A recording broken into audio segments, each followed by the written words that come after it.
या आपण आजच्या भक्तीला सुरुवात करूया. आपण प्रार्थना करू.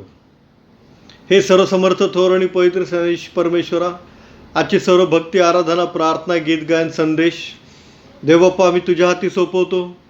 तुझा गौरव तो आम्हाद्वारे करून घे आणि काय चुकल्यास प्रभूजी तो आम्हाला क्षमा कर. आमचा धन्यता आणणारा प्रभू येशू ख्रिस्त याच्याद्वारे मागतो ना एक बापा. आमेन. आपण एक गीत गाऊन देवाची स्तुती करूया. गीत क्रमांक आहे 781. 781. या हो या, जय जयकार कराया माझ्या ख्रिस्ताचा. या हो या, जय जयकार कराया माझ्या ख्रिस्ताचा. ख्रिस्ताचा त्या जगदुद्धाराचा, माझ्या येशूचा. या हो या, जय जयकार कराया माझ्या ख्रिस्ताचा. येशूचा देवाच्या शब्दाचा, माझ्या देवाचा. या हो या, जय जयकार कराया माझ्या ख्रिस्ताचा.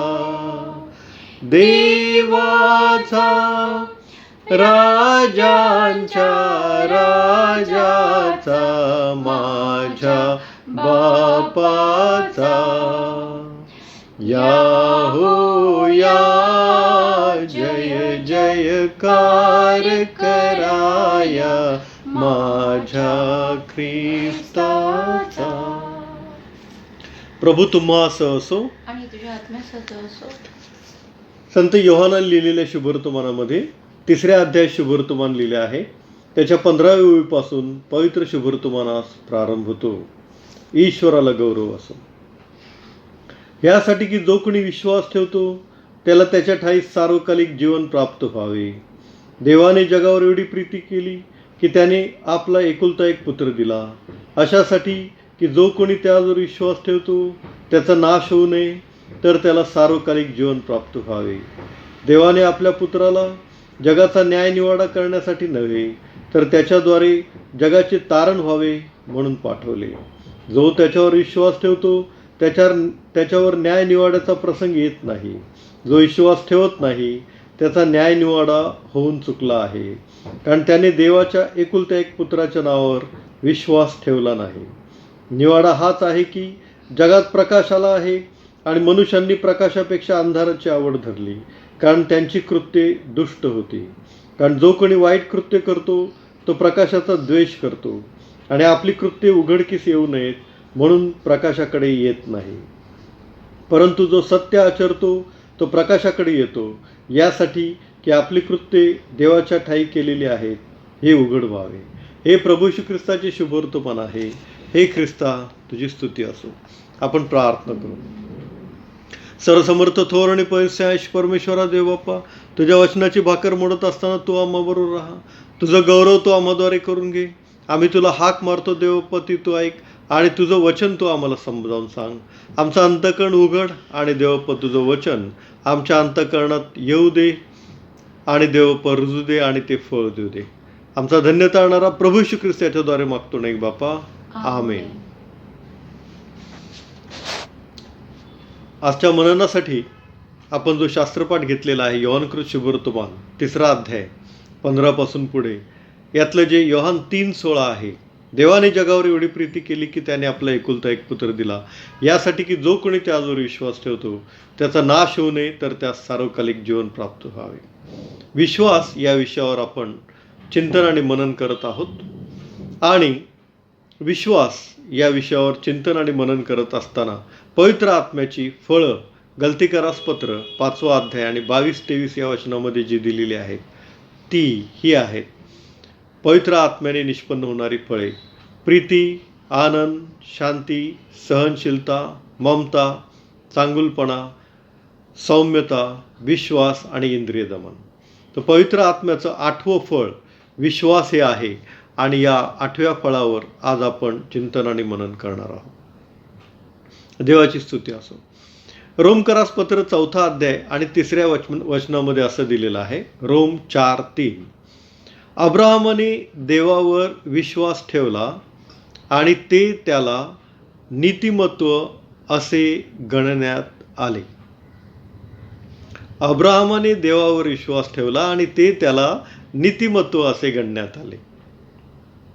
म्हणजे विश्वासाद्वारे आपण नीतिमान ठरतो. अब्राहम हा मनुष्य होता आणि मनुष्य म्हणून तो जन्माचाच पापी आहे. मनुष्य जन्माचाच पातकी आहे आणि मग त्याला नीतिमान ठरण्यासाठी विश्वास ही एक अत्यंत महत्त्वाची पायरी आहे. आणि शास्त्रपाठ आपल्याला सांगतो, रोमकरास पत्र 4था अध्याय 3रं वचन आत्ताच आपण वाचलं, की अब्राहमाने देवावर विश्वास ठेवला आणि ते त्याला नीतिमत्व असे गणण्यात आले. आणि नीतिमान ठरल्याशिवाय जीवनी पुस्तकात नाव आपलं नोंदलं जात नाही. आणि म्हणून नीतिमान ठरल्याशिवाय, जीवनी पुस्तकात नाव आपलं नोंदल्याशिवाय आपण स्वर्गीय राज्यामध्ये प्रवेश करू शकत नाही. याकोबाचं पत्र 2रा अध्याय आणि 23व्या वचनामध्ये हेच लिहिलेलं आहे. या अब्राहमाने देवावर विश्वास ठेवला आणि ते त्याला नीतिमत्व असे गणण्यात आले. आणि अब्राहम हा देवाचा मित्र होता, असं याकोब 2:23 मध्ये लिहिलेलं आहे. अब्राहम हा देवाचा मित्र होता. याचं कारण काय? तर त्याने परमेश्वरावर विश्वास ठेवला आणि तो विश्वासच त्याला नीतिमत्व असे गणण्यात आला. जरी मनुष्य म्हणून अब्राहम जन्माचा पापी आहे किंवा मनुष्य म्हणून त्याने काही पाप केले, तरीही तो परमेश्वरापुढे त्याच्या विश्वासाद्वारे, त्याच्या विश्वासामुळे नीतिमान असा गणण्यात आला. परंतु याकोबाचं पत्र 2रा अध्याय आणि 17व्या वचनामध्ये असं म्हटलेलं आहे की क्रियेविना विश्वास निरर्थक आहे. याकोब 2:17. क्रियेविना विश्वास निरर्थक आहे. म्हणजे आपला विश्वास जो आहे तो आपण क्रियेद्वारे परमेश्वराला दाखवला पाहिजे. आणि म्हणून याकोबाचं पत्र 2रा अध्याय आणि 21व्या वचनामध्ये असं म्हटलेलं आहे की अब्राहमाने इसाहकाचं यज्ञवेदीवर अर्पण केलं, याद्वारे तो क्रियांनी नीतिमान ठरतो. म्हणजे अब्राहमाला जेव्हा परमेश्वराने इसाहकाचं अर्पण करण्यास सांगितलं, तेव्हा अब्राहम इसाहकाचं अर्पण करण्यासाठी लगेच निघाला आणि मोरिया पर्वतावर त्याने एक वेदी रचून त्या वेदीवर इसाहकाला अर्पणासाठी ठेवलं. ही जी क्रिया त्यांनी केली, याकोब 2:21 मध्ये असं म्हटलेलं आहे की या क्रियेद्वारे तो नीतिमान ठरतो. म्हणजे याकोबाच्या पत्रामध्ये क्रियेविना विश्वास हा निरर्थक आहे. म्हणजे आपण फक्त असं म्हणू शकत नाही की परमेश्वरा माझा तुझ्यावर विश्वास आहे, तर त्या प्रित्यर्थ आपण काही क्रिया पण केली पाहिजे. जशी अब्राहमाने क्रिया केली, इसाहकाच्या अर्पणासाठी तो तयार झाला, तशी क्रिया पण आपल्याद्वारे व्हायला पाहिजे. देवाची स्तुती असो. आणि मग या क्रियेचं, या विश्वासाद्वारे जो अब्राहम नीतिमान ठरला, त्या विश्वासाचं प्रतिफळ अब्राहमाला काय मिळालं ते आपण लूक 13:28 मध्ये प्रभू श्री ख्रिस्ताच्या वचनाद्वारे वाचतो, ऐकतो. लूक 13:28 मध्ये असं म्हटलेलं आहे की अब्राहम, इसहाक, याकोब व संदेष्टे यांना स्वर्गाच्या राज्यात तुम्ही पाहाल. पहा, मोठे मोठे संदेष्टे जे आहेत ते अब्राहम, इसाक, याकोब हे स्वर्गाच्या राज्यामध्ये आपल्याला दिसतील. इतकंच नव्हे तर मत्ते लुक्र शुभवर्तमान 8वा अध्याय आणि 11व्या वचनामध्ये प्रभू येशू ख्रिस्त म्हणतो की पूर्वेकडून व पश्चिमेकडून पुष्कळ जण येतील व अब्राहम, इसहाक, याकोब यांच्याबरोबर स्वर्गीय राज्यामध्ये पंक्तीस बसतील. देवाची स्तुती असो. पूर्वेकडून व पश्चिमेकडून पुष्कळ जण येतील व अब्राहम, इसहाक, याकोब यांच्याबरोबर स्वर्गाच्या राज्यात पंक्तीस बसतील. म्हणजे अब्राहम, इसहाक, याकोब हे स्वर्गीय राज्यामध्ये आहेत.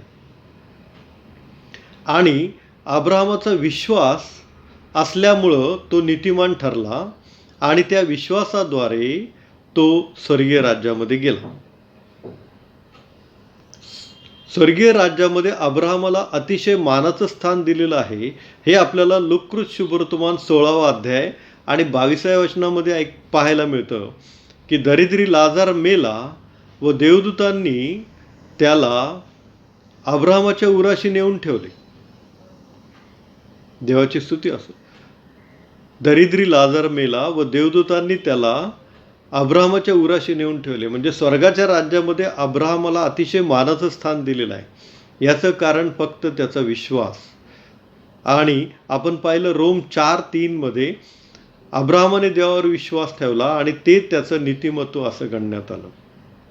म्हणजे मनुष्य हा जन्माचा पापी आहे आणि तो जर पाप करतो, अब्राहमाने जर पाप केलं असेल तर त्याला त्याच्या पापांची क्षमा झाली आणि म्हणूनच तो स्वर्गात गेला. आणि त्या पापांची क्षमा होण्यासाठी त्याने परमेश्वरावर काय केलेलं आहे? विश्वास ठेवलेला आहे. आणि त्या विश्वासाद्वारे काय झालेलं आहे? तो नीतिमान असा ठरवण्यात आलेला आहे. देवाची स्तुती असो. इफिस्करास पत्र 2 अध्याय 8वं वचन असं म्हणतं की कारण कृपेनेच विश्वासाद्वारे तुमचे तारण झाले आहे. कृपेनेच विश्वासाद्वारे तुमचे तारण झाले आहे. हे विश्वास तर पाहिजेच, परंतु त्या विश्वासाबरोबर परमेश्वराची कृपा पण आपल्याला पाहिजे. ती कृपा काय आहे? परमेश्वराची कृपा काय आहे? ती योहान 3:16 मध्ये आपण वाचलेल्या वचनामध्ये दिलेली आहे की देवाने जगावर एवढी प्रीती केली की त्याने आपला एकुलता एक पुत्र दिला की जो कोणी त्यावर विश्वास ठेवतो त्याचा नाश होऊ नये तर त्यास सार्वकालिक जीवन प्राप्त व्हावे. परमेश्वराची कृपा आपल्यावर हीच आहे की त्याने आपला एकुलता एक पुत्र आपल्यासाठी दिला. तो वधस्तंभावर मरण पावला. त्याच्या पवित्र व शुद्ध रक्तामध्ये आपल्या पापांची क्षमा करण्याचं सामर्थ्य आहे आणि त्याद्वारे आपण क्षमा पावतो.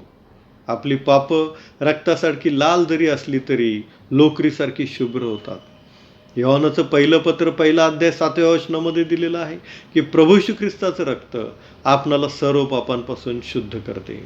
आणि म्हणून मनुष्य पातकी आहे. अब्राहम यानेही पाप केलं असेल परंतु तो विश्वासाने नीतिमान ठरला. आणि याकोबाच्या पत्रामध्ये सांगितलेलं आहे की क्रियेविना विश्वास निरर्थक आहे. म्हणून आपण जर देवावर, देवाच्या पुत्र प्रभू येशू ख्रिस्त यावर विश्वास ठेवतो तर आपण त्या विश्वासाला क्रियेची जोड दिली पाहिजे आणि तो विश्वास क्रियेद्वारे आपण सिद्ध केला पाहिजे. देवाची स्तुती असो. दुसरं उदाहरण आपण घेणार आहोत दाविदाचं. पहिलं उदाहरण आपण अब्राहमाचं घेतलं. तो स्वर्गीय राज्यामध्ये आहे. दुसरं उदाहरण आपण दाविदाचं घेऊया. 1 शमूएल 17 अध्याय आणि 37 वचन.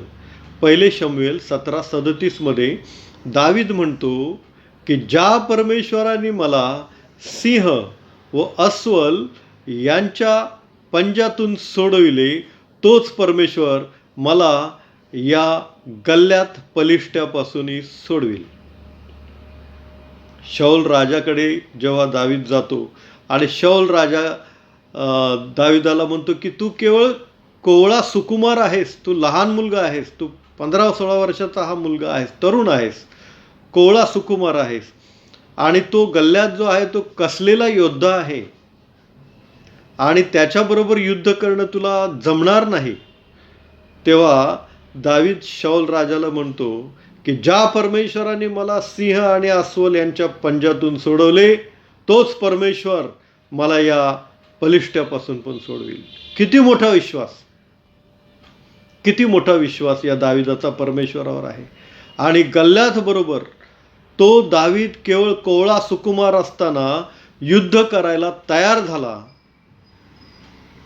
केवळ तो गल्ल्यात परमेश्वराच्या बद्दल, परमेश्वराचा, इस्रायलाचा देव परमेश्वर, अब्राम, इसाक, याकोबाचा देव परमेश्वर याच्याबद्दल काही अपशब्द बोलला. हे त्या दाविदाला सहन झालं नाही आणि म्हणून तो त्या गल्ल्यात बरोबर युद्ध करायला तयार झाला.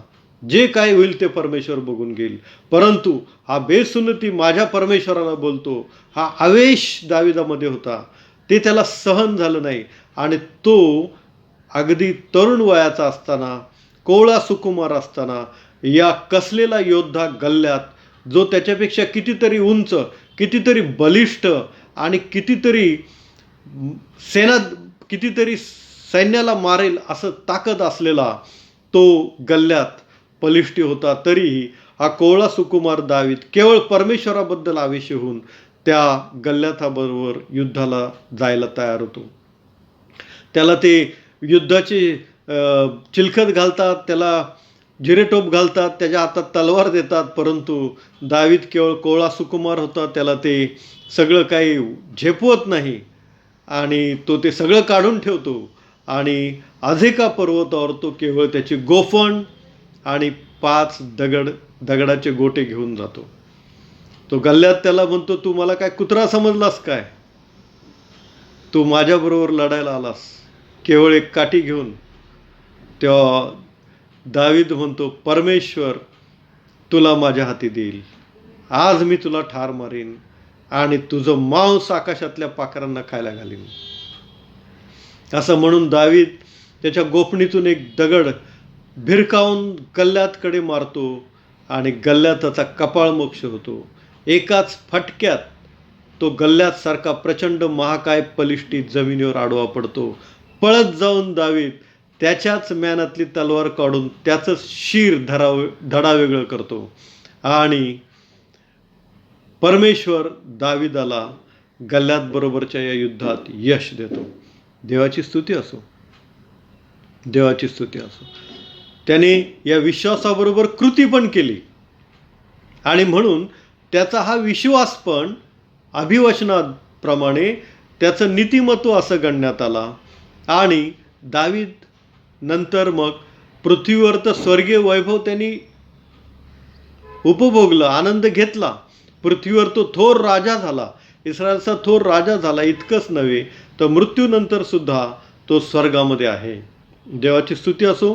कारण इब्रिकरास पत्र 11 अध्याय आणि 32 वचन, इब्री 11:32 यामध्ये असं लिहिलेलं आहे, आणखी काय सांगू, गिदोन, बाराक, शमशोन, इफ्ताह, दावीद, शमवेल व संदेष्टे यांनी विश्वासाच्या द्वारे राज्ये जिंकली.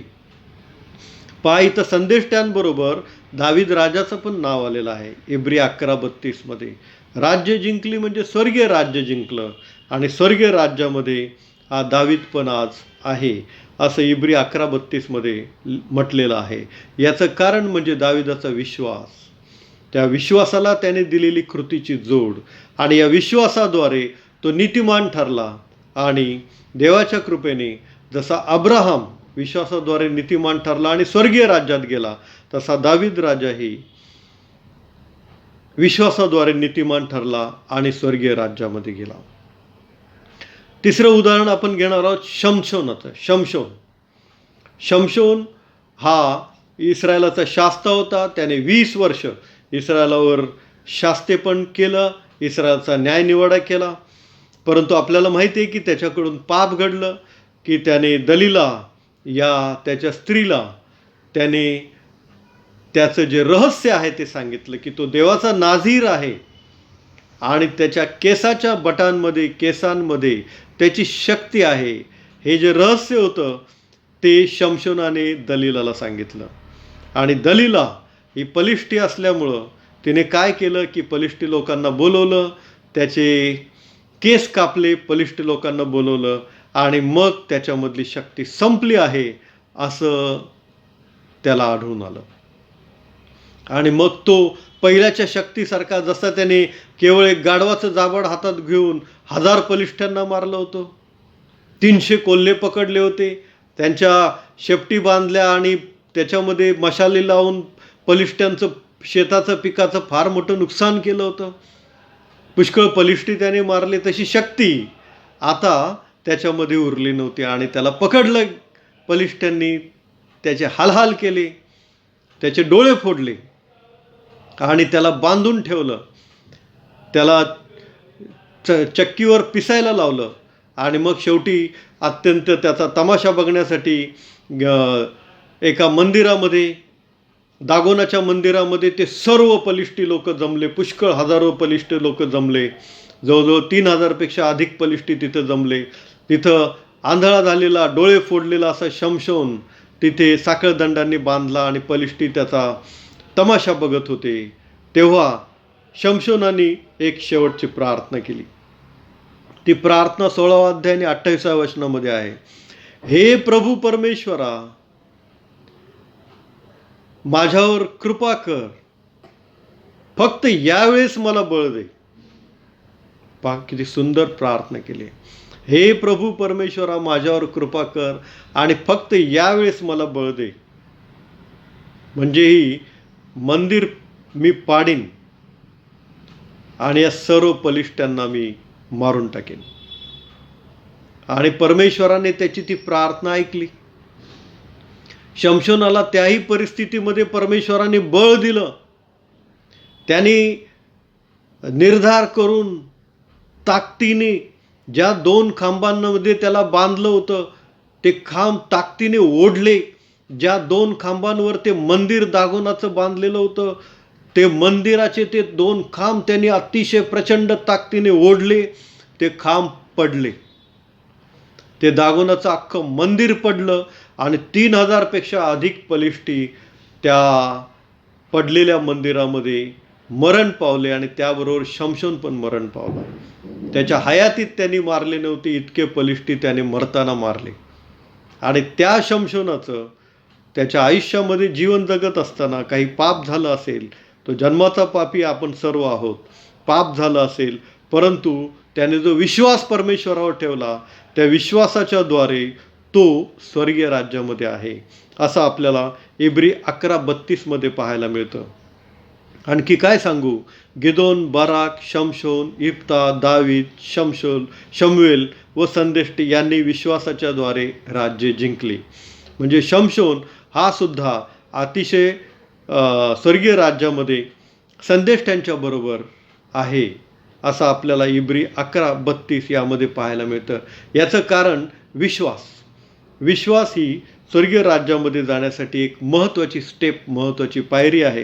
कारण त्या विश्वासाद्वारे आपण नीतिमान ठरवलं जातो. पहिलं उदाहरण आपण अब्राहमाचं घेतलं, दुसरं दाविदाचं घेतलं, तिसरं शमशोनाचं घेतलं आणि चौथं प्रभू येशू ख्रिस्ताबरोबर वधस्तंभावर खिळलेला उजवीकडचा चोर. त्याने त्याही स्थितीत प्रभू येशू ख्रिस्तावर विश्वास ठेवला आणि तो प्रभू येशू ख्रिस्ताला म्हणाला की हे प्रभू येशू, तू जेव्हा वैभवान येशील तेव्हा माझी आठवण कर. फार सुंदर त्याने प्रार्थना केली.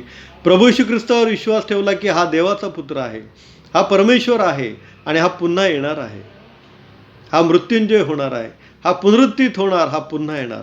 यावर त्याने विश्वास ठेवला आणि त्या विश्वासाद्वारे प्रभू येशू ख्रिस्ताने त्याला अभिवचन दिलं की तू आज माझबरोबर सुखलोकात असशील, तू आज माझबरोबर सुखलोकात असशील. आणि हे प्रभू येशू ख्रिस्ताचं अभिवचन आहे. आणि त्या अभिवचनाद्वारे हा उजवीकडचा चोर प्रभू येशू ख्रिस्ताबरोबर स्वर्गात घेण्यात आला. देवाची स्तुती असो. विश्वास आपल्याला नीतिमान ठरवतो. विश्वासाद्वारे अब्राहम नीतिमान ठरवण्यात आला. आज आपण 4 उदाहरणं घेतली. अब्राहम स्वर्गीय राज्यामध्ये गेला त्याच्या विश्वासाद्वारे, दावीद स्वर्गीय राज्यामध्ये गेला त्याच्या विश्वासाद्वारे, शमशोन स्वर्गीय राज्यामध्ये गेला त्याच्या विश्वासाद्वारे, उजवीकडचा चोर वधस्तंभावर खिळलेला प्रभू येशू ख्रिस्ताबरोबर वधस्तंभावर खिळलेला उजवीकडचा चोर त्याच्या विश्वासाद्वारे स्वर्गीय राज्यामध्ये गेला. देवाची स्तुती असो. स्वर्गीय राज्यामध्ये जाण्यासाठी विश्वास ही एक अत्यंत महत्त्वाची पायरी आहे. आपण शेवटपर्यंत प्रभू श्री ख्रिस्तावर विश्वास ठेवून राहूया. आणि केवळ विश्वासच नव्हे तर विश्वासासाठी आपण कृती पण करत राहूया. आपण प्रभू श्री ख्रिस्तावर विश्वास आहे, या विश्वासाची कृती पण करत राहूया. म्हणजे जशी दाविदाने कृती केली, शमशोनाने कृती केली, अब्राहमाने कृती केली, या चोराने विश्वास ठेवला, आपण पण प्रभू श्री ख्रिस्तावर विश्वास ठेवूया, कृती करत राहूया, चांगली धर्मकृत्य आचरत राहूया, देवाच्या मंदिरासाठी काही कृती करूया, देवाच्या सेवेसाठी काही कृती करूया, प्रभू श्री ख्रिस्ताच्या सेवेसाठी काही कृती करूया. आणि त्या विश्वासाद्वारे, कृतीद्वारे आपण स्वर्गीय राज्यामध्ये जाऊ शकतो. अशी अत्यंत महत्त्वाची पायरी विश्वास ही आहे. आपण प्रार्थना करू. सर्वसमर्थ देव बाप्पा, शेवटपर्यंत आम्हाला तुझ्या विश्वासामध्ये टिकवून ठेव आणि राख. त्यासाठी तुझा आत्मा तो आम्हामध्ये घाल. आमचा धन्य तारणारा प्रभू श्री ख्रिस्त जो आम्हाला कृती करण्यासही बळ देतो, त्या प्रभू श्री ख्रिस्ताच्या नावात मागतो नाही बापा, आमेन. आपण आपले अर्पण आदराने सद्भावाने प्रभूला सादर करूया. यावेळेला गीत क्रमांक 508 हे आपण म्हणू. गीत क्रमांक 508. अर्पितो प्रभूला सर्वच काही, तरेने माझ्या मनी तू राही. अर्पितो प्रभूला संसार माझा समजून गमतो, निशिदिनी खटपट त्याची मी करीतो. तुझा मी आता जाणून नमितो, तुझा मी आता जाणून नमितो. ख्रिस्ता दयेने दीनास पाही, अर्पितो प्रभूला. आपण प्रार्थना करू. हे सर्वसमर्थ देवपा, हे दान तुझ्या वेदीपुढे आणत असताना देवपा, आमच्या पापांचे अन्यांच्या अपराधांची तू आम्हाला क्षमा कर. आणि देवपा, याचा उपयोग देवराज्याच्या वाढीसाठी, गोरगरीब, अनाथ, विधवा, पोरके यांच्यासाठी होते. आमचा धन्य तारणारा प्रभू श्री ख्रिस्ताला मागतो नाही बापा, आमेन. हे आमच्या स्वर्गातील बापा, तुझे नाम पवित्र मानले जाव, तुझे राज्य जसे स्वर्गात तसे पृथ्वीवर तुझ्या इच्छेप्रमाणे हो. आमची रोजची भाकर आज आम्हाला दे, आणि जसे आम्ही आमच्या ऋणासून सोडले आहेत तशीच तो आमच्या ऋणामास सोड. आणि मास परीक्षेत आणू नकोस, तर मास वाटापासून सोडू. कारण की राज्य, सामर्थ्य आणि गौरव ही सर्व काळ तुझीच आहेत, आमेन. आपण आशीर्वाद घेऊया. आणि आता मेंढरांचा मान, मेंढपाळ जो परमेश्वर याची दया, आमचा तारणारा प्रभू श्री ख्रिस्त याची कृपा आणि पवित्र आत्म्याची सहभागिता तुम्हा सर्वांबरोबर आणि मजबरोबर आता आणि सदा सर्व काळ असो, आमेन. सुवंद्य देवा परात्पर, सवा हो त्याला खालीवर, तो बाप पुत्र आत्मा जा, त्रैक्याला त्या अनंत मान, आमेन. प्रभूची शांती तुम्हा सर्वांबरोबर असो, आमेन.